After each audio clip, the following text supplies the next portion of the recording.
अब लगा देता हूँ। जी, तो आपको बता दिया रेड ओशन स्ट्रैटेजी में जो मेन मेन पॉइंट्स है वो ये कि रेड ओशन के पर्टिकुलरली आप ऐसी मार्केट में जा रहे हैं जहां पर ऑलरेडी कंपटीशन मौजूद है और बहुत इंटेंस कंपटीशन है और वहां ऑलरेडी स्टैब्लिश बिजनेसेस मौजूद हैं। तो स्ट्रैटेजी तो बनाना आसान है, सरवाइव करना मुश्किल है। लेकिन रिस्क वहां कम है क्योंकि आप अगर बहुत ज़्यादा फ्लरिश नहीं भी करेंगे तो you can still stay there in the market. और वही चीज़ें जो बाकी बना रहे हैं आप भी वो बना रहे हैं, फार्मूला तो वही है ना। सेल थोड़ी कम ज़्यादा ज़रूर हो सकती है रेड ओशन स्ट्रैटेजी के अंदर, लेकिन ब्लू ओशन में चूंकि टाइम और रिसोर्सेज दोनों लग रहे होते हैं उसमें रिस्क भी होता है कि वो चलेगी नहीं चलेगी, और क्या आपने सारे फैक्टर्स को कंसिडर कर लिया है कि नहीं किया है। तो लेकिन अगर वो क्लिक कर गया तो फिर आपको बहुत फ़ायदा होने वाला है, जो हमने पढ़ा भी है कि फर्स्ट मूवर एडवांटेज भी है, प्रॉफिट भी है, कस्टमर ज़्यादा प्राइस पे करने के लिए भी तैयार होंगे, ब्रांड इमेज ज़्यादा बनेगा, और आपको मार्केटिंग वगैरह पे खर्चा करने की भी ज़रूरत नहीं पड़ेगी क्योंकि कंपटीशन को आपने इररेलेवेंट कर दिया है।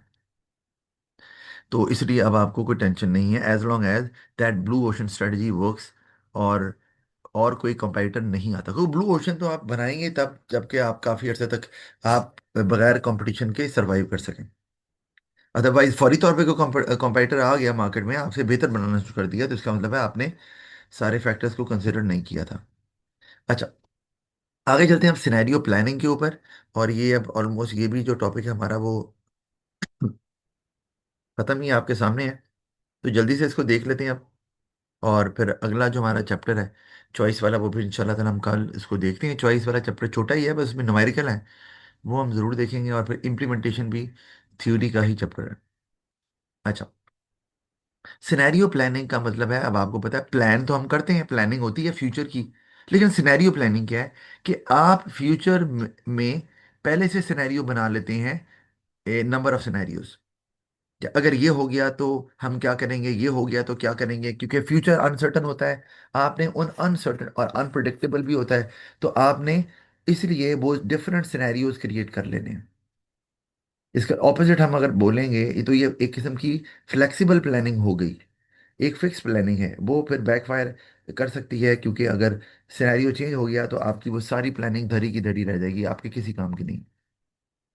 यानी कि सिनेरियो क्या, सिनेरियो ए, अगर गवर्नमेंट की अनफ्रेंडली बिजनेस पॉलिसीज आ गई, अगर गवर्नमेंट ने टैक्स बढ़ा दिया, अगर कंपटीशन बढ़ गया, अगर रिसेशन आ गया, अगर, तो ये जो है इफ इफ्स एंड बट्स, ये आप सिनेरियोज क्रिएट करते हैं।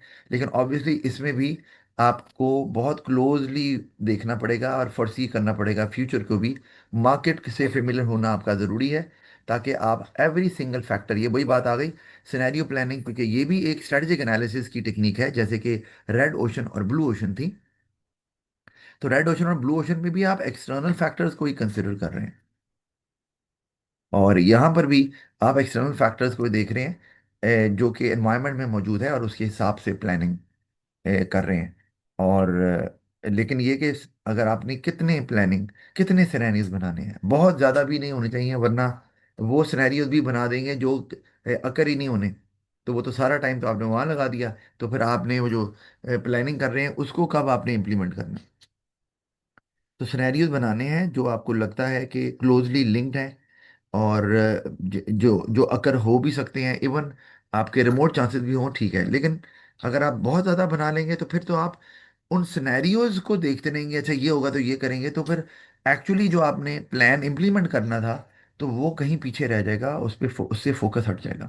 फिर अगर आप सिनेरियो ज़्यादा बनाते हैं तो वह टाइम भी बहुत ज़्यादा आपका वेस्ट होगा, और इन द एंड शायद उनका कोई भी काम ना हो अगर आपने इतने ज़्यादा सिनेरियोज बना लिए। और बहुत कम लिमिटेड सिनेरियोज भी नहीं होने चाहिए कि जो मेन अनसर्टनिटीज को कवर ना कर रहे हों, जो आपको नजर आ रहे हो कि ऐसा हो भी सकता है। अच्छा, तो इससे बिजनेस कंपैरेटिव रहता है, और जो चेंजेस आती है मार्केट में वो बिजनेस उनके हिसाब से एडजस्ट कर पाता है, और बिजनेस पे उतना जो है वो इम्पैक्ट नहीं आता सिनेरियो प्लानिंग की वजह से। अच्छा, अब अगर हम इसकी स्ट्रेंथ और वीकनेसेस देखें तो building up scenarios require a continuous revision and a team of competent people. वो क्यों? सिनेरियो बना लिया तो बदलते हालात के साथ सिनेरियोज भी तो चेंज होते हैं, फैक्टर्स भी चेंज होते हैं। तो उसमें तो फिर कॉन्टिन्यूसली आपको देखना है, पर्टिकुलरली ऐसा एनवायरनमेंट जो डायनेमिक है, हमने एस में भी पढ़ा हुआ है, विच कीप्स ऑन चेंजिंग, यानी कि उसमें जो फैक्टर्स हैं कंज्यूमर के, गवर्नमेंट के, कंपटीशन के, इकोनॉमिक कंडीशन के, वो चेंज होते रहते हैं। तो फिर आप तो जो है वो कॉन्टिन्यूस रिवीजन चाहिए उसके लिए, और फिर कॉन्टिन्यूस टाइम भी और कॉस्ट भी उसमें लग रही है। तो इसमें आप अपना इसको डेवलप कर सकते हैं कि टाइम वहाँ लगेगा, तो जो मेन आपका प्लान है जिसको इम्प्लीमेंट कर रहे हैं उस पर फोकस कम हो गया, इसी तरह कॉस्ट बढ़ेगी, तो फाइनेंशियल कंस्ट्रेंट्स की बात आप कर सकते हैं। फिर scenarios are of no use if not combined with decision making process. Scenario बना लिए, डिसीजन मेकिंग हो कोई नहीं रही कि करना है, सिनेरियो थोड़ी बनाने हैं। सिनेरियो के साथ ये कि अगर ये होगा तो फिर क्या करना है। सिनेरियो बनाने का तो कोई फायदा नहीं ना अगर आपने उसके हिसाब से बैकअप प्लान नहीं बनाया। तो डिसीजन मेकिंग भी इसके साथ ज़रूरी है कि हम क्या करेंगे फिर अगर ऐसा होगा तो। Scenario planning accepts uncertainty and unpredictability, वही, हाँ, रिस्क को ख़त्म तो नहीं करती लेकिन कम ज़रूर कर देती है अगर ऐसा हो जाए। तो आपके पास चूंकि प्लान बी और सी या डी होते हैं, आपने सिनेरियोज के हिसाब से बनाए होते हैं। Too much focus on scenario building, वही, तो उससे अटेंशन, जो मेन फोकस है आपका फ्रॉम करंट सिनेरियो जो उस वक्त है जिसको इम्प्लीमेंट कर रहे हैं आप, जिस सिनेरियो में रहकर, तो वो मैंने बता दिया है, तो उससे फिर कंसंट्रेशन आपकी लूज हो जाएगी। और फिर सक्सेसफुल कंप्लीशन या जो आप टारगेट अचीव करना चाह रहे हैं वो शायद आप अचीव ना कर पाए within the time frame given. अच्छा, फिर inadequate for short term planning as it takes time. हाँ, शॉर्ट टर्म में तो नहीं आप कर सकते सिनेरियो प्लानिंग, ये तो टाइम चाहिए। तो शॉर्ट टर्म में तो फिर आप एक ही प्लान बना के उसी के हिसाब से चलेंगे, वहाँ ये यूजफुल नहीं है, लॉन्ग टर्म में काम आएगा ये तो। फिर the continuous repetition of the exercise में simply add confusion and puts an extra burden on the management, क्योंकि एक किस्म के अच्छा ये हो गया, ये ठीक है, दोबारा बार बार, क्योंकि हम बताया कॉन्टिन्यूस रिवीजन चाहिए। तो आप अपना पेपर किया हुआ तो पढ़ नहीं सकते एक दफ़ा दोबारा, आपको खुद पता है। तो ये कितना मुश्किल काम है कि अपने ही किए हुए काम को बार बार रिव्यू करना, मुश्किल काम। और उनको लगेगा बोर, तो वो होंगे, चलो ठीक है, और हो सकता है वो अपनी सारी स्किल्स को यूज़ भी ना कर पाएं, और उनको एक एडेड बर्डन होगा, तो वो फिर अपना मेन टास्क को परफॉर्म नहीं कर पाएंगे effectively. Scenarios can create a sense of complacency, वही, सिनेरियोज बना लिए, ओ यार अब क्या आगे, हैविंग ऑल बेसिस कवर्ड, बताया और सब कुछ कवर कर लिया है और कोई टेंशन नहीं, जो मर्जी हो जाए, ठीक है। तो ऐसा तो कभी हो ही नहीं सकता। मैंने कहा रिस्क को कम कर सकते हैं, खत्म नहीं कर सकते। तो आप कितनी की पॉसिबिलिटीज सोच लें, फिर भी कुछ ना कुछ पॉसिबिलिटीज रह ही जाएंगी जो कि अकर कर सकती हैं। तो ये आपको इजी ना कर दे कि जी यार कोई मसला नहीं है, यानी कि आप अगर स्पेंड कर रहे हैं और आपने ह्यूज इन्वेस्टमेंट कर दी है कि यार कुछ भी हो गया तो हम इन्वेस्टमेंट को इस तरफ डाइवर्ट कर देंगे और नुकसान ज़्यादा नहीं होगा, और बाद में कुछ ऐसा हो गया कि वो इन्वेस्टमेंट डाइवर्ट ही नहीं हो पा रही उस तरफ, क्योंकि वो सिनेरियो आपने बनाया ही नहीं था। आपको लगा आपने सारे सिनेरियोज बना दिए हैं, ह्यूमन के लिए पॉसिबल नहीं है सारे सिनेरियोज, पॉसिबल सिनेरियोज बनाना। तो वो कॉम्प्लेसेंसी कहीं बिजनेस के की डिमाइज का कॉज ना बन जाए। ठीक है जी, तो ये we are done with this. और क्वेश्चन वगैरह अगर हमने कहा था, मैं कहा था बाद में देख सकते हैं हम। आगे हमारे पास स्ट्रेटजिक चॉइस आ गया, इंपॉर्टेंट ज़रूर है ये।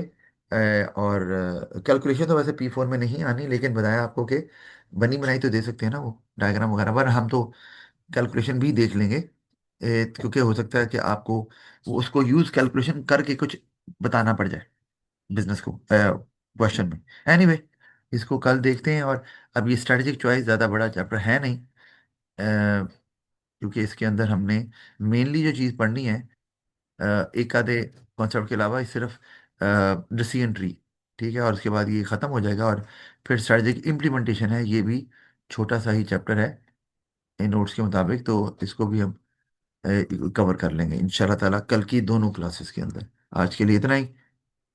खुदा हाफिज।